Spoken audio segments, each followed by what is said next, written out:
This is amazing. All So- right, let's go into this. Shalom Chavrim, I'm Stephen Ben-Nun. You're watching Israeli News Live, and today we have a very special guest with us.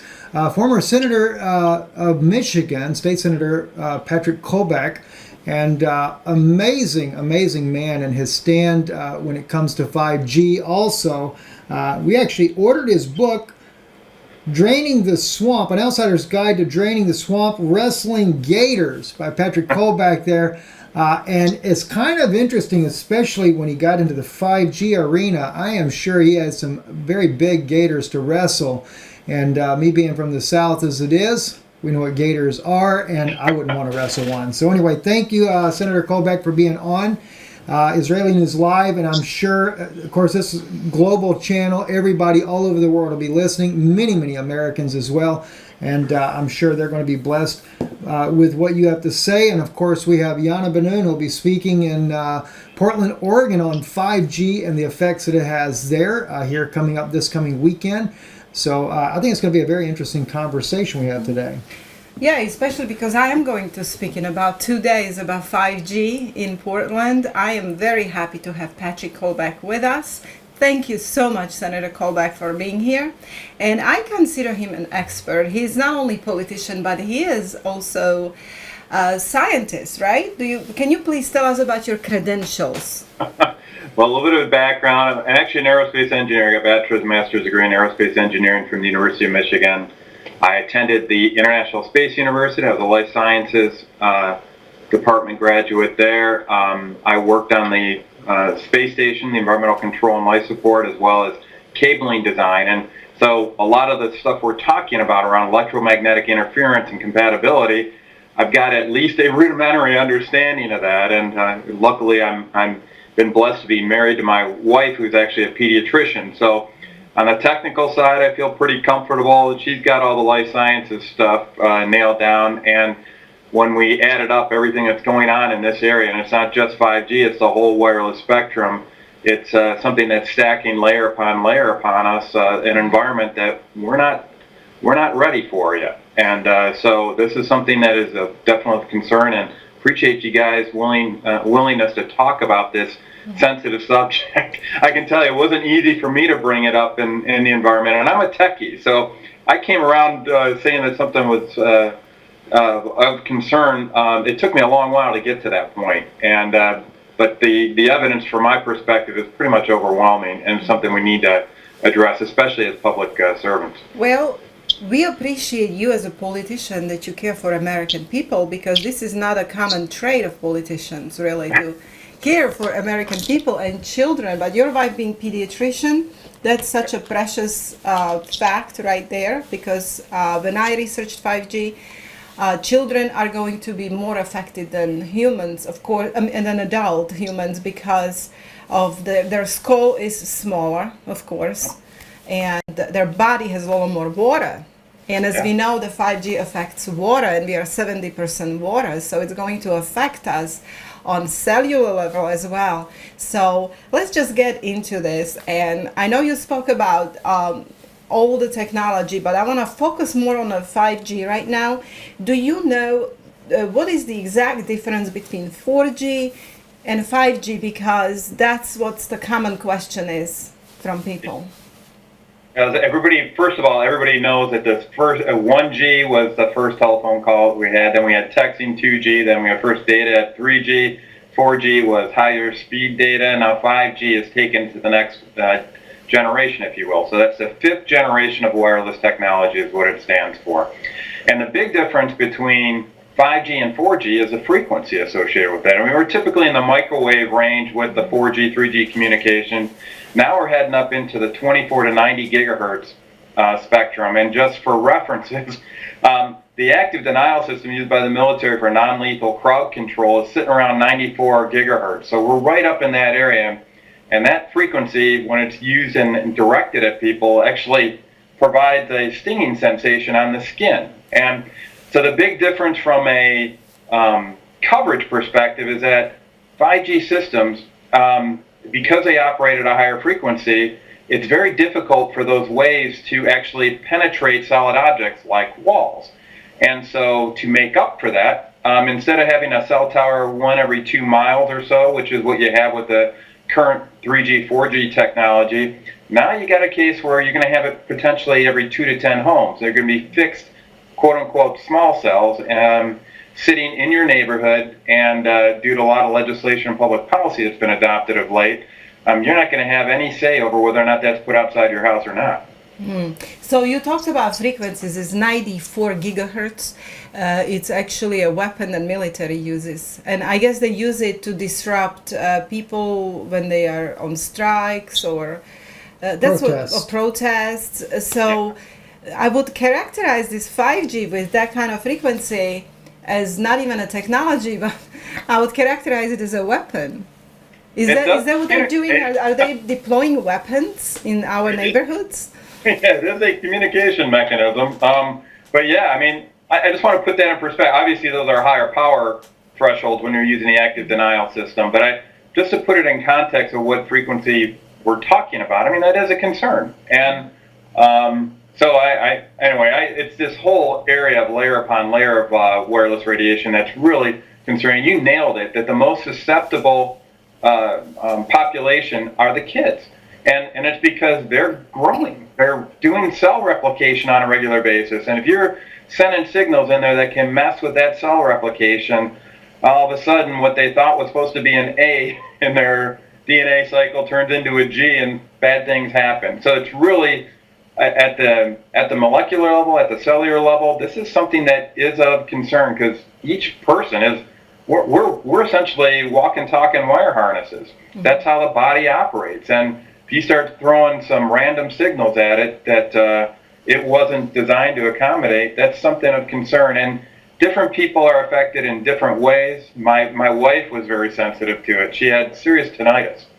And we would go around to a lot of doctors and ask them, hey, what's going on here? What's causing this tinnitus? And not one of them, and she's a doctor, she knows what questions to ask.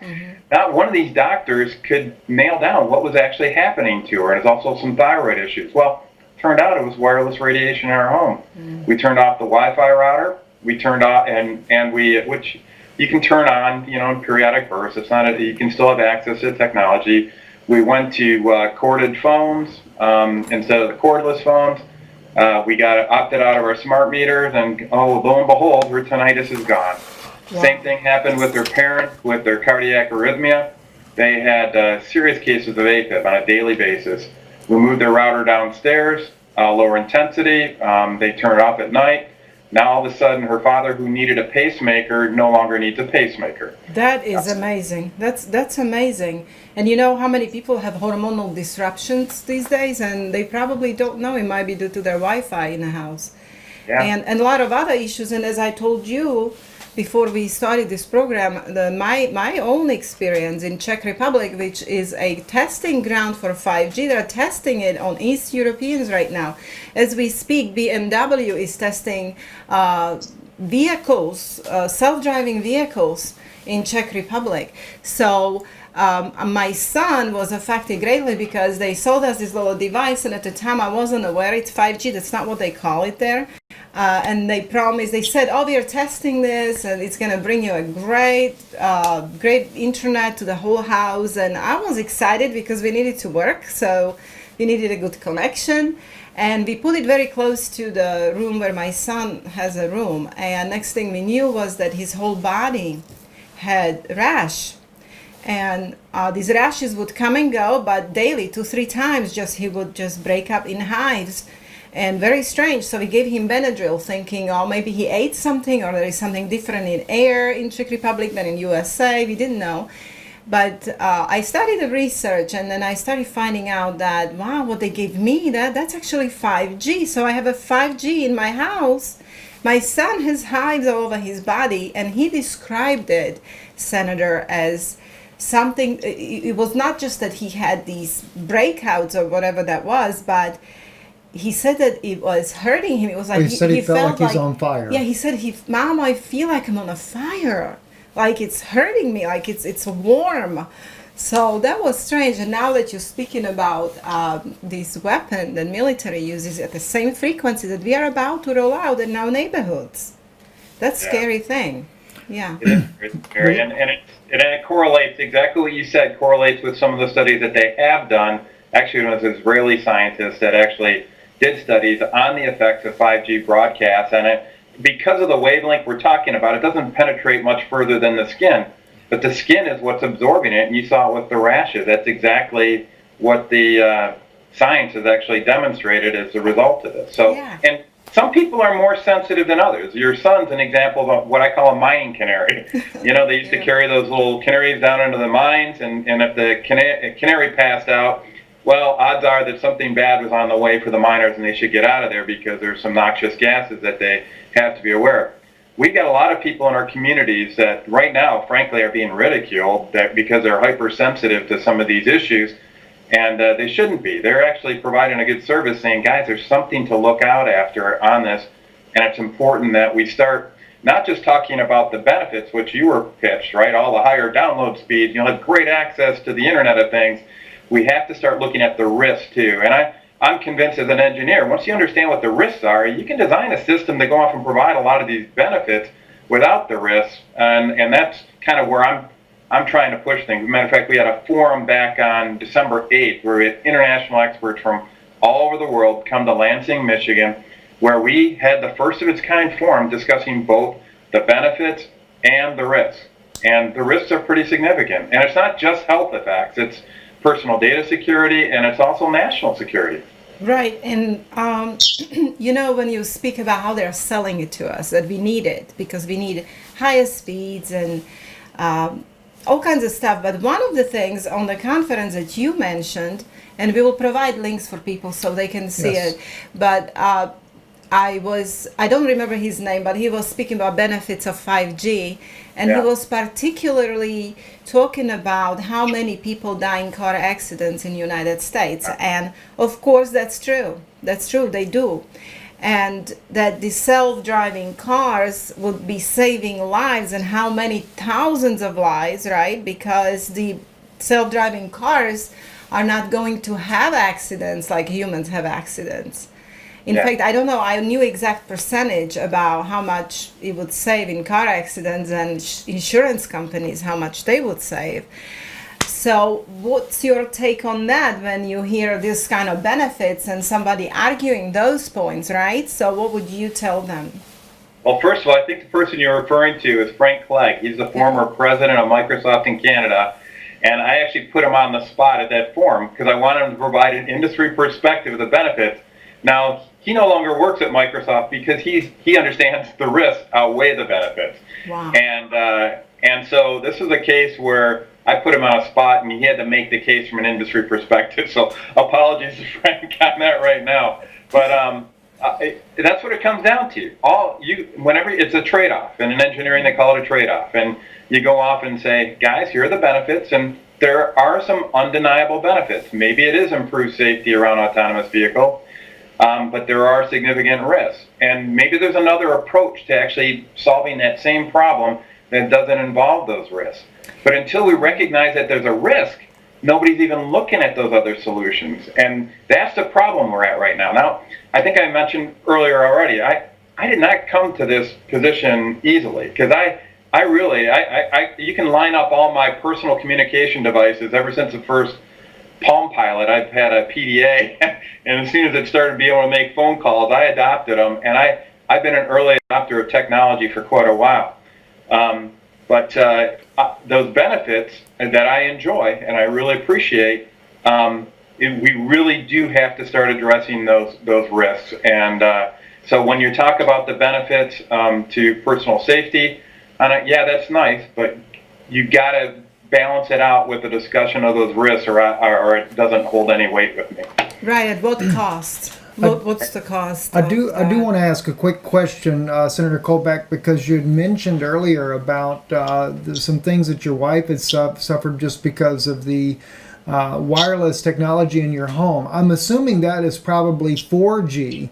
And it's interesting that you mentioned this, and I'd like to know what that technology is as well, because we'd been discussing here in our home about taking and shutting off the Wi-Fi on a nightly basis and then trying to also make sure that all the computers in the house that can be wired by the cat cable instead would be done to limit the amount of Wi-Fi that's used in the first place. So can you kind of weigh in on that issue? Well, too? now we're going to solutions. I mean, here on my notes, I say let him speak about solutions. So Okay, but yeah, I didn't want to get away from that issue because that's still the point is that if this is 4G in the home, it shows too that 4G also comes with its own risk, and what can we do to minimize those risks okay. without stopping the 5G debate? No, here. it's okay. Yeah.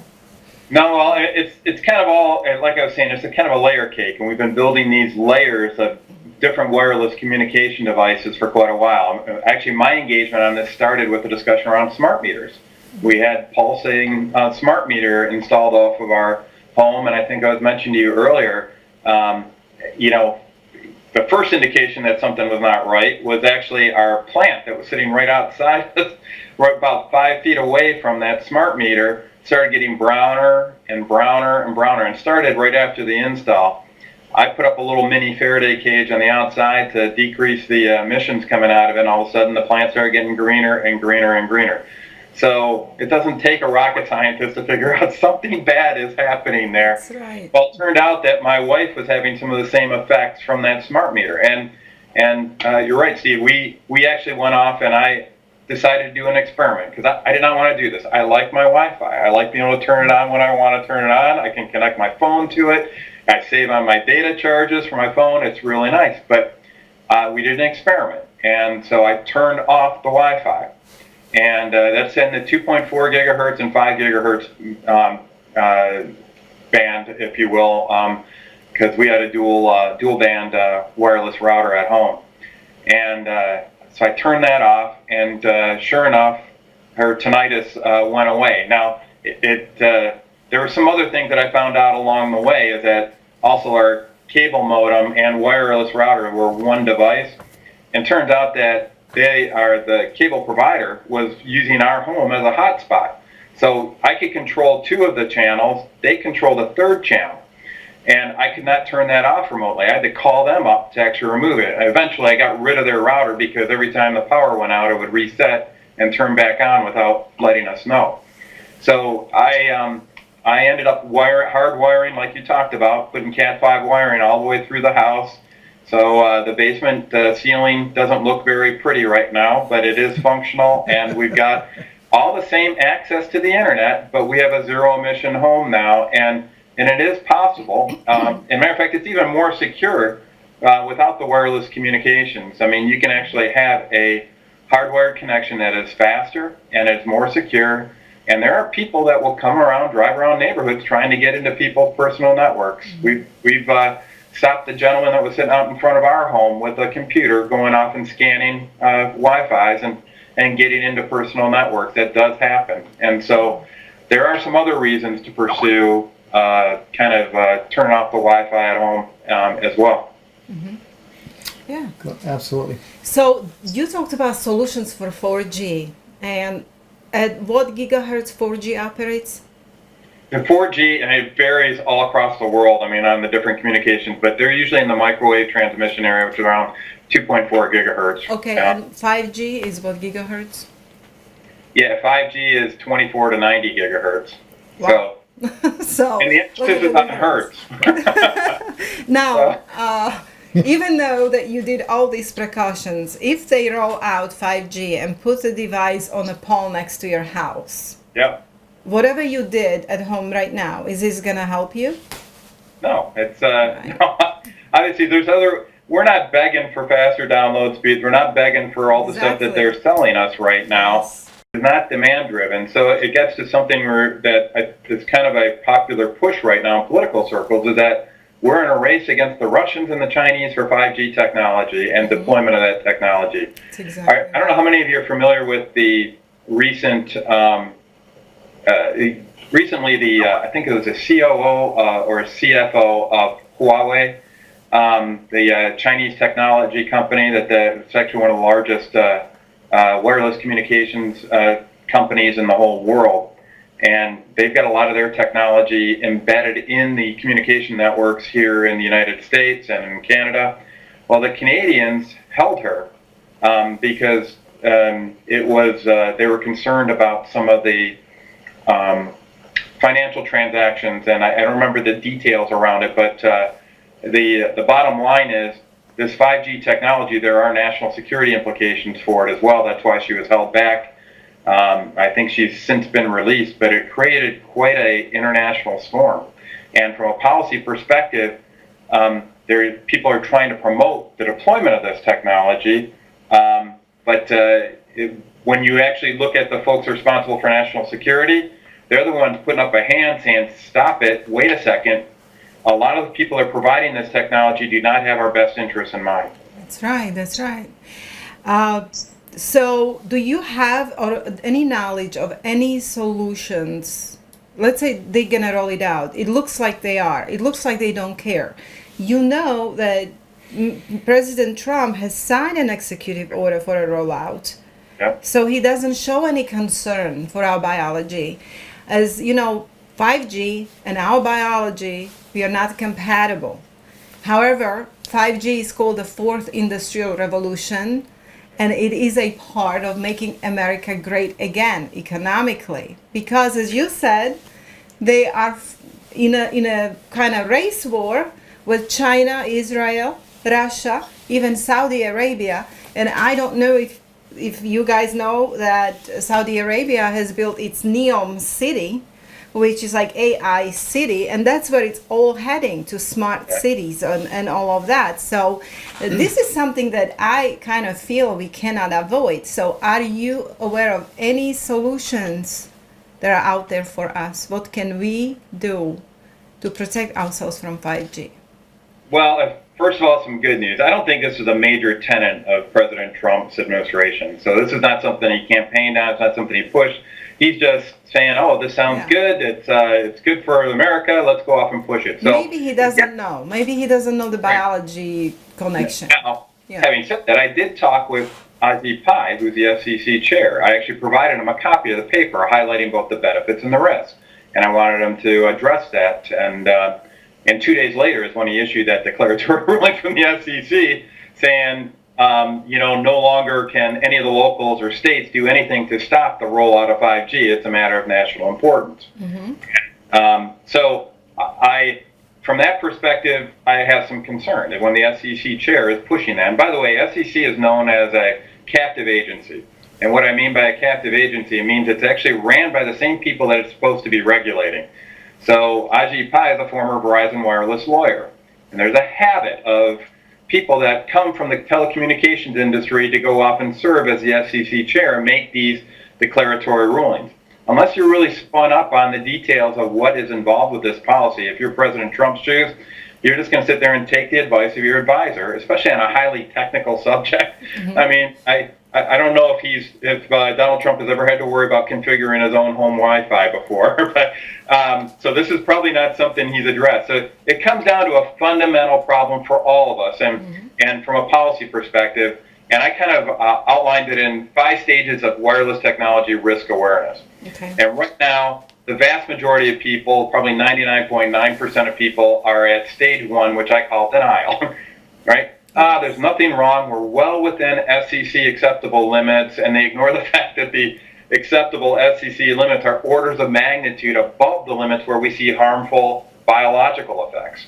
Right. Stage 2 gets into anger, where we're going, hey guys, I've studied this. I understand everything that's going on here. Why isn't the government going off and doing anything about this, right? I'm beyond that stage now. So going to the other one. We're just bargaining. So we say, all right, guys, we know we can't eat the elephant all in one bite. We got to do it in little bite-sized chunks. Mm-hmm. So let's go off and say, can you just at least give us local control? Let local units of government go off and make the decision that maybe we can just create a little wireless radiation-free zone here. If nothing else, is maybe a controlled experiment. And recently in Michigan, we fought the good fight against a bill that would have gotten rid of all this local control. We lost, which leads me to stage 4, which is depression. So you go off and you're frustrated by the fact that it seems like you're butting your head up against a wall. But I'm telling you, there is a light at the end of the tunnel. Just like with what happened in the tobacco industry. I mean, they got the AMA, the American Medical Association, on board. They got all these people saying, no, there's nothing to worry about, just like we're seeing here with the telecommunications industry. It's safe, it's not a problem. Eventually, the truth can't be bottled up. It can't be hidden. And finally, we're going to get to that stage 5, which is acceptance.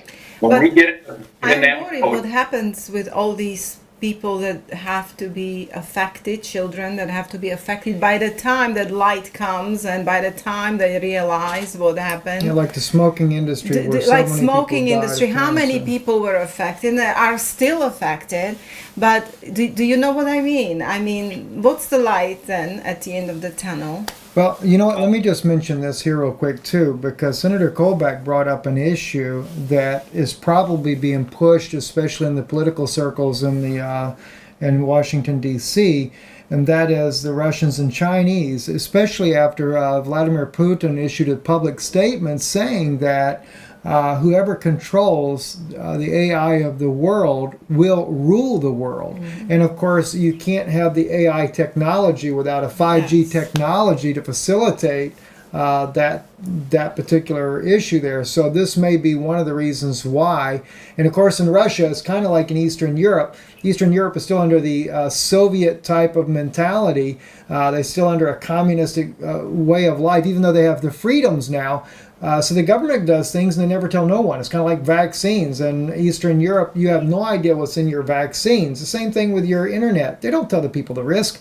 They don't even publicize it until it's too late. That's right. So that's what we are worried about. Like, you see, I got 2 children. You have children.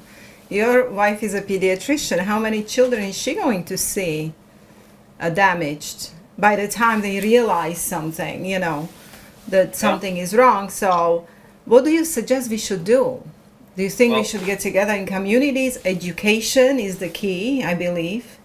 yeah, I think education is the start. And so when you start talking about Russia and this challenge that we have to go off and who can push 5G faster, I think before we even get to the artificial intelligence stage, there's something else that's a little more important. And we focused a lot on the adverse health impact, but that risk to personal data privacy and risk to national security is also a concern. I don't know if you guys have watched what they're doing in China with all their big data. They've adopted something called the social credit system. Are you familiar with that? Yes, Yes. we are. So every citizen is going to be rated from a 1 to 1,000 and based on how trustworthy they are as a citizen. Now, really, that measure of trustworthiness is their allegiance to the Chinese Communist Party. So if you speak badly about them, you get debited on your social credit system. If you speak favorably, you get positive. If you do things that they accept as good behavior, then you go up. Now, the impacts of that are if you don't have a sufficient social credit score, you can't buy a plane ticket, you can't buy a train ticket, you can't send your kid to a private school because they have a cashless society. So everything is controlled electronically, and your ability to do anything is controlled electronically. That's the finish line that these guys are in a race to go off and do. And for governments like China and Russia, which are totalitarian governments, that may be exactly the finish line that they want to go off and push for. But and in America in particular, we value this thing called freedom. That's right. and they're kind of Constitution. Hello. we're right now in this rush where we're pursuing the benefits of convenience of all these little gadgets in our lives, but we're forgetting the fact that we're essentially getting lulled into a set of complacency, and we're giving up that very, very precious freedom, which many people, even more than are getting infected by this 5G rollout right now, many people died to protect that precious gift of freedom. Yes. And that's a multi-generational loss if we do it. So I'm very concerned about this on many different levels, and it's well beyond the immediate health impacts. Yes, and health is freedom. That's what I wanted to say. Health is our most precious possession, Yeah. and health of our children. And let me talk a little bit about, Senator, here about the 5gappeal.eu page. You might not be familiar. This is something from Europe, and I'm watching this. But January 1st, 2019, 217 scientists and medical doctors have signed the appeal, and where they are warning about 5G. Yeah. And they're asking the European Union representatives to stop rolling out 5G. And here, I will just read very briefly here what they're saying, what the risks are. Okay, it says that numerous recent scientific publications have shown that EMF affects living organisms at levels well below most international and national guidelines, just like you say, Senator, the same thing. And effects include increased cancer risk, okay, cellular stress, increase in harmful free radicals, genetic damages, that's major. It affects our DNA and genetic damages, structural and functional changes of reproductive system, especially in boys. Yeah. Okay, and learning and memory deficits. It's like creating zombies almost. Okay, neurological disorders and negative impact on general well-being on humans, and not to even talk about animals, insects, and plants. That all of biology, all of the creation is going to be affected. So we have to take some very serious steps as citizens. And you know how they talk about wall being such a national emergency? Okay, fine, I'm not going that route right now to talk about it. But what is a true national emergency is that 5G rollout and its effects on us as human beings. Yeah, I call wireless radiation in general the #1 environmental concern of our day, Yes. because it affects every single person. Sometimes it's very evident how it impacts them, as in the case of your son. But for many people, it's much more subtle. I mean, there's no doubt everybody in their family has been in touch with somebody with cancer. Yes. I highlighted we've got issues with cardiac arrhythmias and the need for pacemakers in families when they have AFib due to interference from this electromagnetic radiation. And my wife had her tinnitus. So there are all these different effects. Sometimes they're not manifest in a way that everybody can go off and look at it. And then, but all the naysayers, whenever you say that, I mean, that long list, they say, well, it can't obviously impact everybody. It's more like Munchausen syndrome, right? They think it's you're just making it up. And when you actually look at I mean, your background's in biology, you look at how the body operates. I mean, every cell has this little positive and negatively charged gateway into the cell to go off and get into things like DNA replication. And if you're going off and sending a bunch of random electrical signals that are just flipping the switch, you know, on and off on a random basis, all of a sudden your cell is going to start getting confused. And it's going to manifest itself in a variety of different ways, which correlates to all these different adverse health impacts and the variety of health impacts that we're seeing. So it is perfectly consistent with what you'd expect if you understand those basic biological mechanisms that are getting disrupted. So it is a concern. There's a lot of naysayers out there. It's going to take some time, unfortunately, and a lot of people, unfortunately, may suffer in the interim. But the direction we're headed in is not sustainable. It's not something that's healthy, and frankly, it's not something that's safe. Not just from a national security perspective, because a lot of the technology that's out there, we didn't even get into it, that Huawei and other 85% of USA's motherboards are manufactured in China. And I don't know if you heard about it, but they got a little microchip that's been installed on the motherboards to provide backdoor network access to those microprocessors. Well, our electrical networks are all based on these processors. A lot of our communication networks are based on it. So they essentially have a backdoor access into everything that as we increase our dependence upon this technology, we increase our risk.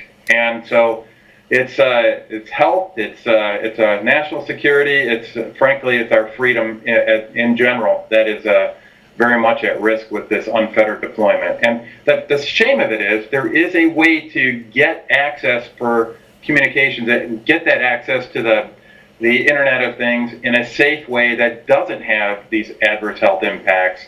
But like we said before, I mean, just with alcoholism, first step in solving the problem is to recognize you do have a problem. Right, exactly. Well, now, you know, you might not know, but I had very big health issue, and I was in remission and doing really well, and just now we just got again some news that I don't like to hear. So I wonder if this is from all these virus and all this. So when you speak cancer, that's definitely true. And then also I just want to tell you about the skin. As you said, that yes, our skin is the primary organ that absorbs 5G, but what's in our skin are vitamin D receptors. And the major effects of 5G will be the vitamin D insufficiency, meaning that your body cannot get in the vitamin D that you need. No matter how much vitamin D you take orally, it will not be able to be absorbed in your body. And what's really interesting is the effects of 5G and vitamin D deficiency are like the same. They're the same. You know, and mentioning that on vitamin D, you know, vaccines themselves block the absorption of vitamin D as well, and women are really suffering, have no idea, especially if they've have been, say, to university, college level, and had to have vaccines in the last, say, 15, 20 years.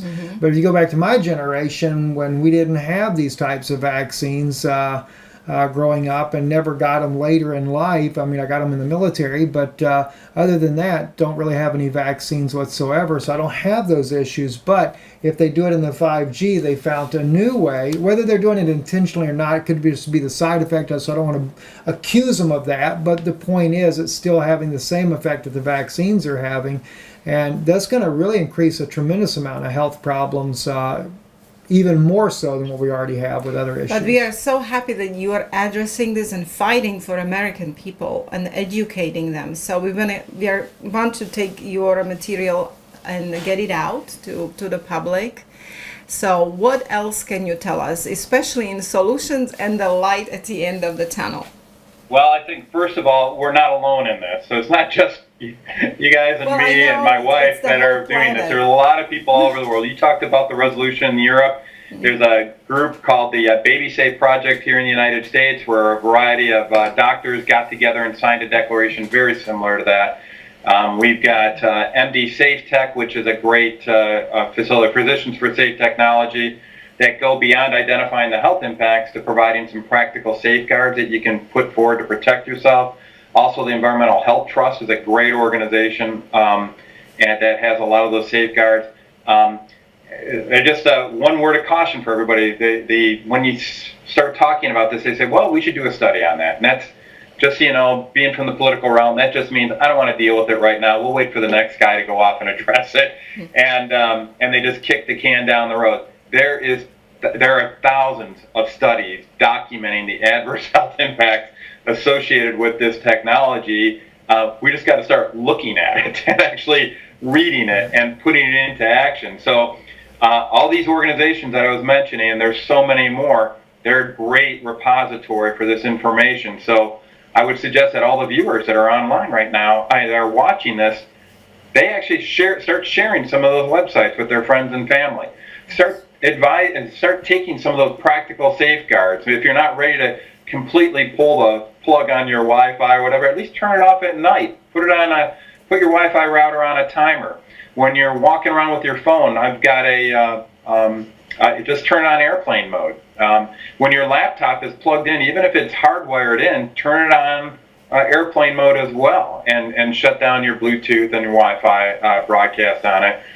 There's meters that you can buy commercially that can actually help detect what the environment is like in your home. I mean, I think it's typically 3 to 6 microwatts per square meter. That is kind of the threshold you want to stay at or below, which is orders of magnitude below what the FCC recommends, by the way. But if you're in that level of exposure, power density levels, that's good. But there are some practical steps. So the big thing is, do not despair. If this is a case where, just like what happened with the tobacco industry, eventually the truth got out there. And each person that's listening to this can help be part of that truth squad, if you will, to get that word out and let people know about it. I mean, I've been talking about this for over a year. I let all my colleagues know about the adverse health impacts. They all have the documented studies, and they still chose to go off and approve the deployment of 5G. And so there's a big hurdle to get over. But the one good news out of that whole story, if there is, was that we had more people voting in opposition to it than any other state anytime one of those bills was put out. So it's just a matter of moving the needle of awareness, going through those 5 stages, that going from denial to anger to bargaining to depression, and then finally we get to that acceptance stage, that stage 5, where everybody can understand that, yes, this is a concern, but there are ways to go off and safeguard us against that technology. But you first got to admit we got a problem. And from my aerospace background, I remember the expression, Houston, we have a problem. Well, world, we do have a problem on this, and we have to address it.